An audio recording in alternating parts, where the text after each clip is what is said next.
So with all this powerful, dynamic, feminine leadership, there still may be a tendency to slip back into societal roles of overdoing, of overachieving, of overgiving. And I'm wondering how the women bring that back into balance and walk their talk. And a big part of that is self-nurturing, is not continually to give, do, but regenerate and self-nurture and self-love. So I'd like you to share your lessons, your experience, what you do to keep energized. It's put your oxygen mask on first mentality, philosophy, so that you can really be sustainably the empowered, the divine feminine that you're meant to be. So I'm all sure you've gone through your own tests and lessons on that. And what have you come to now that keeps a regenerative force in your life? For me, also as a mom, I think a lot of people with children, this is challenging because, you know, you want to come first, but then you have these outside, you know, these little ones who really want that. So I think it is that balance of really understanding, you know, you can't really give to others if you're not really giving to yourself. So for me, it is that regular self-care. It's, you know, getting massages or working with other practitioners, and really going within to see, you know, is this balanced? I know many of us take on a lot of commitments. I'll just keep saying yes to things, and then at some point, the energy is not there for me. And so it really is checking in every day. Is this in alignment with me? You know, is my energy here? And I've really gotten good at saying, even if I committed to something, the next day, if it's not in alignment, I will back out without any guilt. And I think that's another thing, is just being in that flow and honoring each other's space of, I'm not feeling it right now. So it's really radical compassion for yourself and self-love is what I found. Beautiful, thank you. Oh, I think one of the biggest things that in general women are stepping deeper into is, like we've talked about, our sovereignty, but not in retaliation to a system that hasn't worked, the patriarchal system or whatever that is that we want to call it. And I think in my own experience, I was in a very patriarchal kind of dominated environment, and for a long time did not even recognize that I had choices. And one of the most amazing things, gifts that we have, is the power of our choice. And when we are able to really, like you said, when we're going within and really listening to what our bodies want to tell us, what that inner voice wants to tell us, sometimes what we hear is that what we are in, the life we have created, is not in alignment with our highest purpose. And so sometimes we are brought to a point of choice where we as women get to exercise our choice into walking into a life that is in alignment for us, that we are in relationships that are in alignment for us, that we are in a career that feels in flow with what we are here to actually bring to the world. And so I know this takes a lot of courage, and I again, it's amazing to be with women who are all really demonstrating this in their own lives in very unique ways, and that we are all such a unique piece of this puzzle. Thank you, Michelle. I guess we're going down the line. That's the flow, yeah. That is the flow right now. I recently went through something where I had to put that into practice. One of my dear family members became very ill, and I found myself in the position of being a caregiver.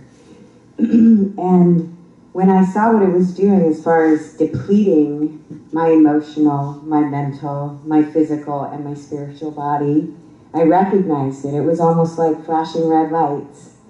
And I asked for divine assistance on what I needed to do. And what I needed to do was hire somebody to help care for this beloved who doesn't want to be named, this family member that doesn't want all of the business out there, and I totally respect and honor that. So I put everything on hold. I was supposed to be co-facilitating a trip down to see the whales calf in Baja. And like you said, Valerie, I said no without any guilt or remorse and knew that I needed to be in this position to caretake. But at the same time, I also realized, wow, I'm going down. So what can I do? And what was happening also it was happening in Colorado. There was a gathering, the Star Knowledge Gathering with Chief Golden Light Eagle, and maybe some of you are familiar with his work, the 1111 teachings. And my spirit knew I needed to be there for that solar eclipse and to be in the co-creational field, because one of our missions on Earth, or at least what I'm feeling right now, is how important it is to harness the energy of the group energy to co-create what we're looking for and what we want to see in government, in politics, with our planet, what's happening, and to actually be in that space of co-creation. So when I felt my spirit, my flame felt like it was diminishing, I was able to get the flow happened where the caregivers came in, and I was able to leave with no guilt.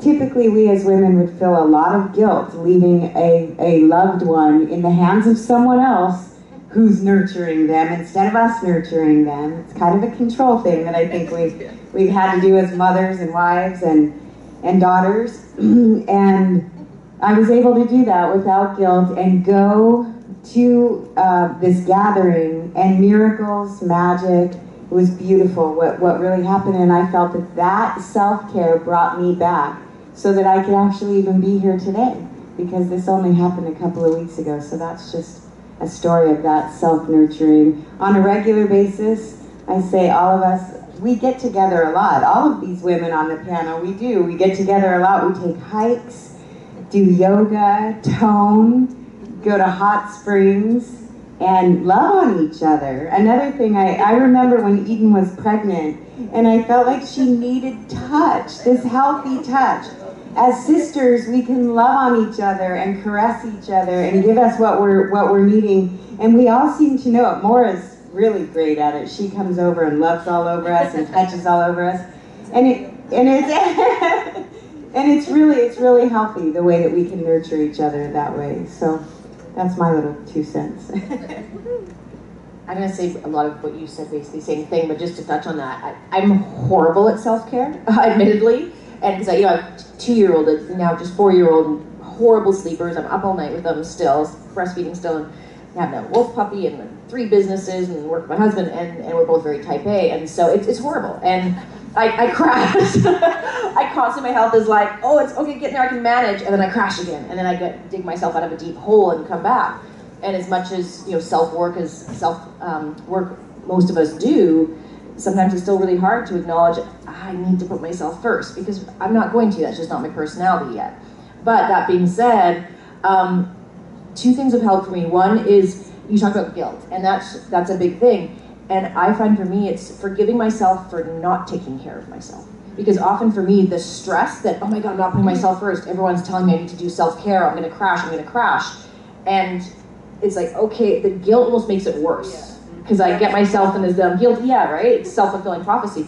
So sometimes I go, you know what, this week I'm not going to work out. This week, you know what, my kids are getting mac and cheese for dinner and I'm having a glass of wine and cereal. We're good. Right? And other days it's raw vegan, fancy meal. It's fine. And so just being okay that it's going to wait. It's not going to be every day I'm going to get a pedicure and go, out sit in nature. If I can, great, but being okay that I don't. Nature, we all know, huge. We moved out to the country, sort of, and just being able to be in nature and sit, as we all know, 5 minutes, it's huge for restoring myself.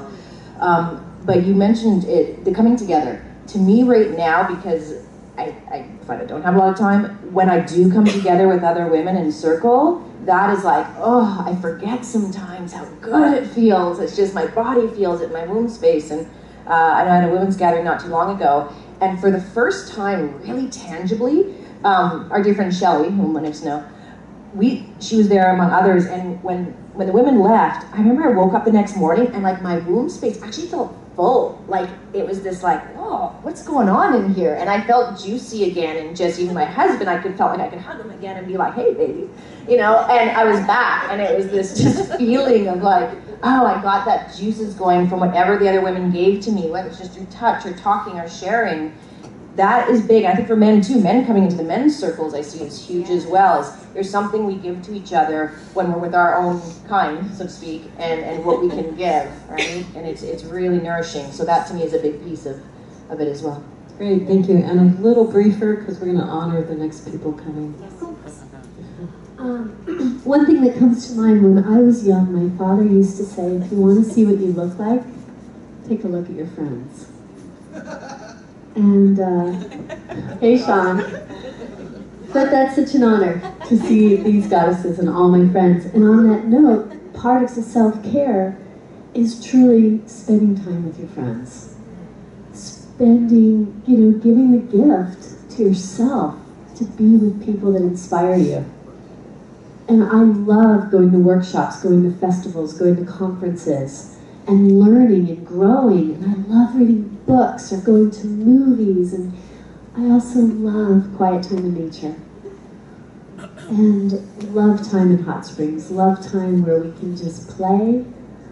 And Sean's a big Disneyland person. Sometimes I'll head off to Disney. And, there's that level of play. And I feel that the self-nurturing is also the time to meditate and to pray, or to just do whatever brings your heart joy. And I'll close with saying, I was in a private session once with Gangaji, and someone said, hey, how do you know what your purpose is? And she had everyone imagine that they're at the very end of their life, and they look back on the most precious moments, and there's your purpose.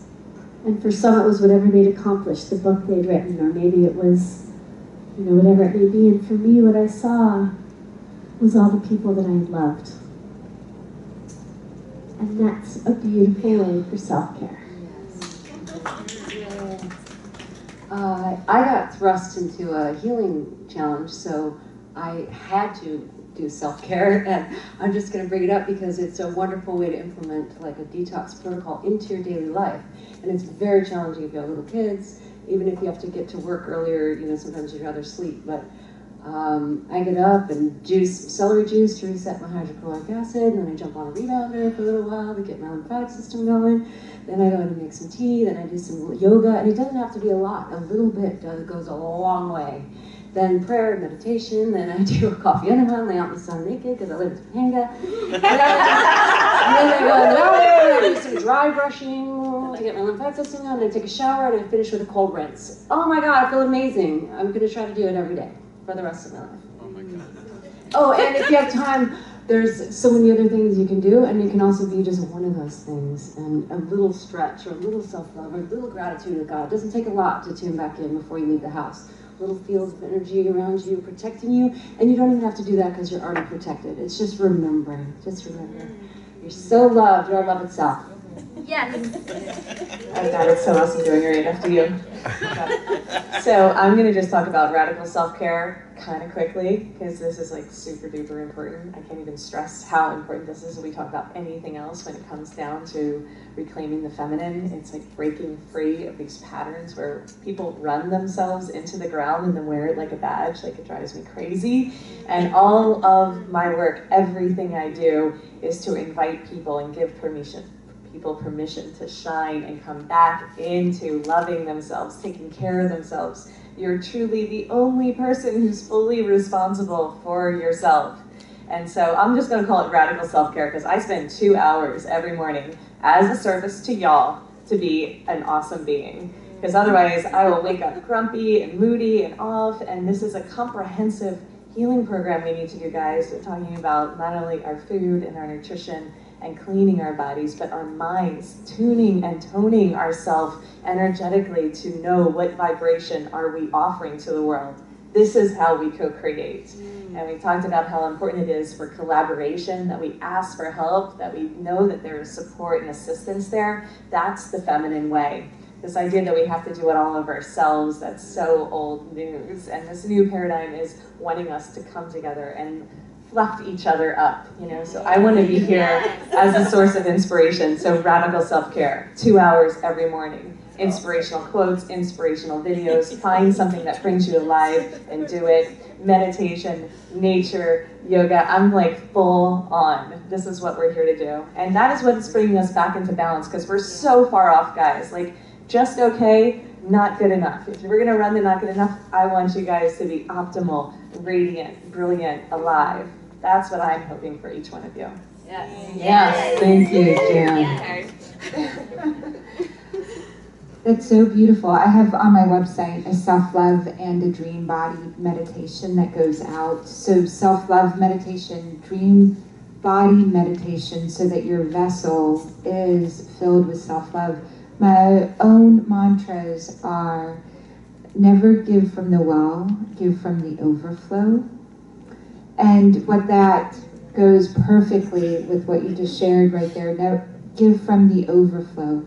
If you're feeling spun out or depleted, make a list of things that give to you. And so I have my clients sit down and write out a bliss list. They literally write down images, ideas, things, and until they bring their biology up to be able to wake them up to the bliss, to the joy, to that level. They carry around a bliss list, knowing the smell of a flower, the image of my daughter in the kitchen in her onesie when she was 4 years old. Just the image of that brings me bliss. Seeing you guys here is part of my bliss list going forward, to be part of this beautiful panel. The only thing I would have changed is, Debra, I would have had you share and answer all of the questions as well, because I believe you're such a powerful resource of divine feminine and all of the things that we shared. But for me, I would love to hear from you that summary as well. And one other thing that I would add is truly let yourself, let your past, let those stories not live in your body. Feel the emotion of whatever it is. Accept all that happened, and to fully if you're not complete with it, create something outside of yourself to represent what happened for you, so that it's not carried in this vessel.